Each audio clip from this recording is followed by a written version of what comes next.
අද මම යන්න කියලා හිතුවේ බණ්ඩාරගමට ගෙට්ටුවෙන් තියෙන වැවක් බලන්න. ගොඩක් අය මේ වැව ගැන දන්නේ නැහැ. ඒක නිසා මං හිතුවා මේ වැව ගැන වීඩියෝ එකක් කරන්න ඕනේ කියලා. ගැලණිගම හයිවේ එක ළඟම තියෙන මේ වැව තමයි ගොයන්න ඇත්ත වැව.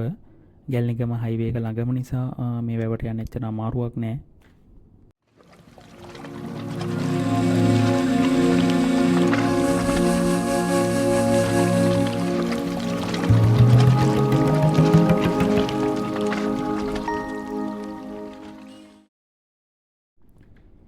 මේ වැවේ උපරිම ජල මට්ටම විදිහට ගත්තොත් අක්කර 68ක විතර ප්‍රමාණයක පැතිරෙනවා. වැව් බැමේ දිග මීටර 850ක් විතර වෙනවා.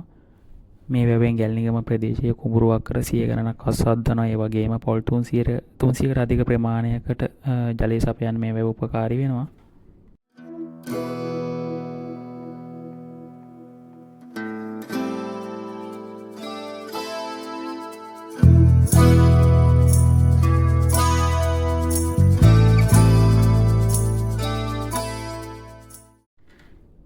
මේ වැවේ ඉතිහාසයේ විදිහට ගත්තොත් රයිගම් රාජධානිය පාලනය කළ රයිගම් බණ්ඩාර රජු විසින් ක්‍රිස්තු වර්ෂ 1521 1538 ආසන්න කාලයේ නිර්මාණය කරපු වැවක් විදිහට තමයි ඉතිහාසයේ සඳහන් වෙන්නේ.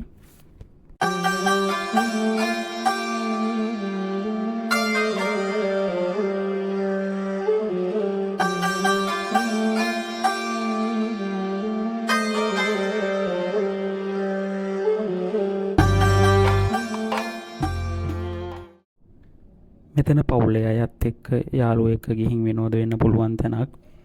ඒත් නාන්න පුළුවන් ආරක්ෂිත තැනක විතරක් නාන්න. වැවේ හැමතැනම බහින්න යන්න එපා. වැවේ නාන්න සුදුසු නැති තැන්වල බෝඩ් ගහලා තියෙනවා. ඒ තැන්වල නාන්න එපා.